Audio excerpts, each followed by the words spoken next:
صباح الخير عليكم جميعا، ازيكم؟ يا رب تكونوا كلكم بخير. النهارده الفيديو مختلف شويه.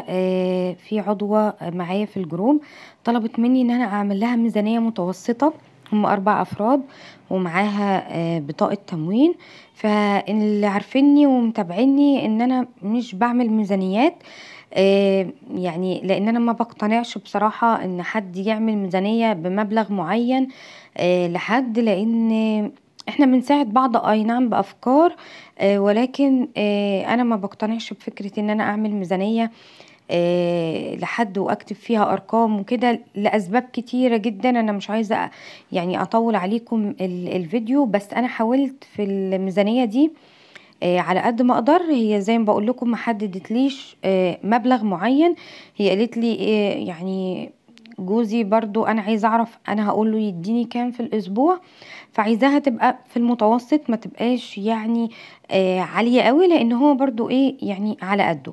عملت لها المنيو والطلبات بتاعه الاسبوع. دي كانت فطار وغدا وعشاء ومنظفات، ملهاش دعوة بقى بإيجار ولا فواتير ولا أي حاجة تاني. هي دي ميزانية أكل بس ومنظفات. فيلا نبدأ كده، نسمي الله ونصلي على رسول. حط لايك للفيديو، اشتركوا في القناة لو لسه أول مرة بتشوفوني. هتلاقوا حاجات كتيرة جدا إن شاء الله في القناة هتفيدكم بإذن الله. فيلا بينا نبدأ مع بعض. أول حاجة في الفطار والعشاء أنا كتبت نص فول تدميس، نص فول مدشوش، كيلو من الدقيق، آه، كيلو من اللبن. انا عارفه ان كيلو من اللبن دوت قليل جدا، خصوصا لو في اطفال، بس انا مش عاملاه للشرب، لا عاملاه كده يعني حطاه يعني هتعملي مثلا كيكه، هتعملي بشاميل، هتعملي حاجه يبقى موجود. انما لو يعني في اطفال وبتشرب لبن وكده فالكيلو هيبقى قليل قوي على الاسبوع. 10 بيضات، نص جبنة أي نوع جبنة. طبعا الجبنة احنا مش مكترين لأن هيبقى فيه الفول والطعمية والدقيق. ممكن تعملي بيه القرص بقى، تعملي بيه صينية كيكة، تعملي بيه أي نوع من المعجنات. تمام. وطبعا العيش من التموين ودوت طبعا الحمد لله هيبقى شايل جزء كبير، لأن العيش بيبقى يعني بياخد برضو مبلغ. الغدا بقى، بالنسبه للغدا زي ما قلت لكم انا في الغدا حاولت ان انا اظبط لها على قد ما اقدر ان ما يبقاش فيه لحوم كتير، علشان برضو الميزانيه ما تبقاش عاليه معانا. اول يوم مكرونه بالصلصه ونص كبده فراخ وطبق من السلطه. ممكن نستبدل كبده الفراخ بنص بانيه او سجق. بس طبعا الحاجات اللي انا يعني هقولها هتبقى مجمدات، مش هينفع بلدي لان هي هتأثر كتير جدا على الميزانية. تاني يوم هيبقى عدس اصفر، عيش محمص بقى وخضار، والعيش هيبقى من التموين. قصدي عيش العيش المحمص اللي انا كاتباه ده اللي هو بيتحط على العدس يعني من فوق. عايزه تزودي حاجه يعني بيض مسلوق معاها او كده فبراحتك خالص. تالت يوم ملوخية ورز بالشعرية وبتنجان مخلل أو طماطم مخللة. الملوخية دي يا إما تعمليها بشوربة انتي مفرزاها أو يعني مرقة دجاج. تمام. اليوم اللي بعده هيبقى برضو بابا غنوج، بطاطس مهروسة بالثوم والكمون ومخلل لفت، او ممكن تعملي صينية عجة كبيرة يعني تكفيكم غدا وعشاء. هتبقى برضو حلوة جدا. اليوم اللي بعده بقى صينية بطاطس بأجنحة الفراخ، او ممكن يعني بدل الأجنحة نجيب وركين يعني يقطعوا كيلو او كيلو ونص كده، ورز بشعرية وسلطة. زي ما انتوا شايفين المنيو بسيط خالص، ما فيهوش لحوم كتير زي ما هي طلبت مني. حاولت على قد ما اقدر ولكن اللي يعني يقدر يزود طبعا او يعمل حاجة زيادة في اللحوم طبعا يعني ده براحتكم خالص. دي مجرد يعني ايه افكار.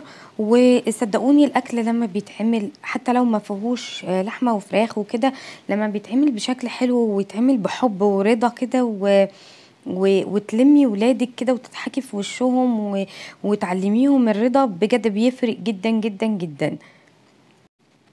اليوم السادس بقى هيبقى كشري مصري. طبعا بقى اعملي بقى وايه، ممكن تزودي في الكمية كمان يقضيكي لليوم اللي بعده اللي هو اخر يوم دوت. ولو بتعملي اليوم بيوم وما بتحبيش الاكل البايت، يبقى هو اليوم دوت هيبقى كشري تعملي على القد. واخر يوم بقى هيبقى اي نوع خضار بقى، سبانخ، لوبيا، فاصوليا، اي حاجة انتوا بتحبوها. هنجيب نص كيلو من اللحمة المفرومة كده نعصجها. ممكن نعمل منها على فكرة يعني نسيب شوية نحطهم في الخضار، نعصجهم نحطهم في الخضار، والنص التاني مثلا او الباقي ممكن تعملي صينية جلاش صغيرة قوي كده برضو جنب الاكل، مع رز ابيض ومخلل وعيش. وده كان المنيو. الطلبات بقى هنجيب نص كيلو لحمة مفرومة، نص كيلو كبدة فراخ او زي ما قلت لكم نص بانيه، كيلو من الاجنحة او وركين. تمام. يعني استبدلوا بقى زي ما انتوا عايزين تجيبوا سمك بدل الفراخ، عايزين تجيبوا بدل اللحمة سجق، او اي حاجة انتوا بتحبوها. يعني انا اديت افكار، وانتوا على حسب انتوا بتحبوا ايه انتوا تظبطوها يعني وكده. طبعا الطلبات دي بجانب يعني ايه الطلبات بتاعه الخضار بتاع الاسبوع، واي نوع فاكهة. زي ما بقول الحاجات دي بتجاب مثلا بتجيبيها على يومين، او يعني يوم واحد تنزلي تشتري الطلبات بقى كلها، علشان ما تضطريش تنزلي كل شوية فتصرفي بقى ايه فلوس اكتر. واحنا بنحاول يعني نلمها على قد ما بنقدر. طيب انا كتبت برضو طلبات العطارة وطلبات الخضار. بالنسبة لطلبات العطارة هتبقى 2 كيلو مكرونة بحوالي 40 جنيه. يعني لو هتلاحظوا معايا ان انا مش كاتبة اسعار كتير، لان بجد والله يعني بقى في تفاوت في الاسعار بطريقه فظيعه. يعني بتلاقي مثلا انتي سالتي على مثلا ازازه الزيت او الدقيق مثلا في مكان، مفيش خطوتين تروحي تسالي على نفس الحاجه تلاقيها بسعر تاني خالص. انا مش عارفه ليه كده بصراحه، والله العظيم الموضوع ده مضايقني جدا جدا يعني. فربنا ييسر لنا امورنا كلنا يا رب. فهتجيب 2 كيلو من المكرونه بحوالي 40 جنيه، وهيبقى داخل فيهم برضو نص كيلو من الشعرية او ربع كيلو براحتك خالص. فتشكلي بقى المكرونة بحيث ان يبقى فيها مقصوصة، يبقى فيها سباكيتي، يبقى فيها اللي هي القلم. هاتي نص يعني من كل حاجة. كيلو ونص من الرز ده هيكفيكي مثلا قولي مرتين او 3، يبقى في حدود 45 جنيه. ربع من العدس الاصفر، ربع من العدس بجبة. البهارات برضو هتجيبي في حدود 50 جنيه. هتجيبي بيكنج باودر وفانيليا وخميرة وازازة خل وازازة زيت ذرة. طبعا احنا هناخد من التموين الزيت والسكر. فهيبقى كده تمام قوي. لو بقى حاجة ممكن نجيب ربع شاي. بالنسبة للخضار 3 كيلو من الطماطم، 2 كيلو من البطاطس، يا دوبك ال2 كيلو ده هيعملوا لنا مرتين. كيلو من البصل، ربطة ملوخية، كيلو من السبانخ، 3 كيلو من اللفت. يعني نحاول على قد ما نقدر نجيب لفت يعني سعره كويس جدا، هيبقى 3 كيلو ب10 جنيه. واعملي برطمان مخلل هينفعك جدا بدل ما تشتري. كيلو من البتنجان الرومي. البتنجان الرومي برضو رخيص، هيبقى ب5 جنيه مثلا الكيلو. هتجيبي برضو نص ليمون يكفيك الاسبوع. هتجيبي نص من الفلفل الحامي والبارد وجرجير وخضرة. بالنسبة للفاكهة بقى انا كتبت البرتقان وجوافة ونص فراولة. ممكن ما تجيبيش فراولة لان سعرها غالي دلوقتي، هي تقريبا ب20 او 25 جنيه. ممكن تجيبي اي نوع فاكهة تاني يكون رخيص شوية في السوق. بصوا بقى اجمالي الخضار والفاكهة 200 جنيه، اجمالي الفطار 200 جنيه، اجمالي العطارة 200 جنيه، اللحوم 250. وزي ما قلت لكم لو هنجيب لحوم اكيد مش هتبقى بلدي، ان هيبقى السعر يعني ازيد من كده بكتير. المنظفات هيبقى 100 جنيه لو ما عندكيش اي حاجة خالص. بالنسبة للمنظفات في البيت، يعني لو انت مش هتجيبي حاجة خالص يعني ممكن تبقى 100 جنيه. بس المنظفات طبعا احنا هنعتمد على الصابون السايب من عند اي محل منظفات. هتجيبي داوني، هتجيبي ديتول مثلا، هاتي لك مثلا ب10 جنيه 5 اكياس اللي هو بريكس دوت، حلو جدا هينفعك بقى في تنظيف الحمام وممكن تستخدمي معطر بيبقى ريحته حلوه جدا برضو. على فكره انا بجيبه ب2 جنيه، علشان بس في ناس بتقعد تقولي 2 جنيه ايه لا انا بجيبه ب2 جنيه. بالنسبة للمسحوق بتاع الغسالة، يعني لو انتي مش بتستخدمي مسحوق اوتوماتيك هيبقى برضو يعني الموضوع موفر شوية. هتجيبي مثلا اللي يقضيكي للأسبوع. يعني زي ما انتم شايفين الإجمالي حوالي 950 جنيه، يعني قولي 1000 جنيه في الأسبوع. وده أنا يعني مقتصرة على قد ما أقدر في حاجات كتيرة، زي ما شفتوا المنيو عامل ازاي، زي ما شفتوا الطلبات. يعني أنا حاولت على قد ما أقدر، وزي ما بقول لكم أنا وأنا بجمع بصراحة الإجمالي بتاع الطلبات، يعني أنا اتصدمت إن هي 1000 جنيه. في ممكن ناس بتاخد أقل من كده بكتير. بس زي ما بقول لكم والله والله والله ما بتمشي بحساباتنا، هي بتمشي بتدابير ربنا كده، يعني هي بتمشي كده بتدابير ربنا وبركة ربنا. يعني ربنا لو مبارك في الحاجة بتاعتك ان شاء الله يعني هتكفيكي وهيفيض منها كمان. ما تنسوش اهم حاجة الصدقة. انت لو بيتك فاضي خالص ما فيهوش اي حاجة خالص، ما معكيش غير مثلا 5 جنيه، طلعي منها 2 جنيه صدقة. صدقوني بتفرق جدا، وجددي النية على طول ان انت بتطلعي بنية ان ربنا يبارك في القليل.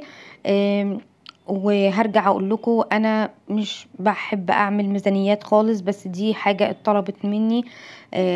يعني حاولت اعملها على قد ما اقدر. انا بعمل منيوهات بندي لبعض برضو افكار، ولكن ميزانية تفصيلية انا مش بحب اعمل ميزانيات تفصيلية، لان انا بيتي احتياجات بيتي غير احتياجات بيتك غير احتياجات بيت اي حد.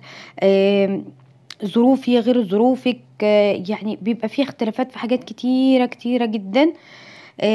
مع احترامي للناس طبعا اللي بتعمل ميزانيات، على عيني وعلى راسي، وده اجتهاد والله بجد. وموضوع الميزانيات ده بيبقى مرهق بطريقة صعبة جدا. فربنا يعين الناس كلها ويقويها يا رب، ويرزقنا برزق حلال. ودايما افتكروا ان احنا احسن من غيرنا كتير كتير جدا. احنا عندنا نعم كتيرة قوي قوي قوي. الرزق دوت بيبقى متقسم، يعني ربنا مقسمه كده بالتساوي ما بيننا كلنا. انت ممكن يكون رزقك صحة،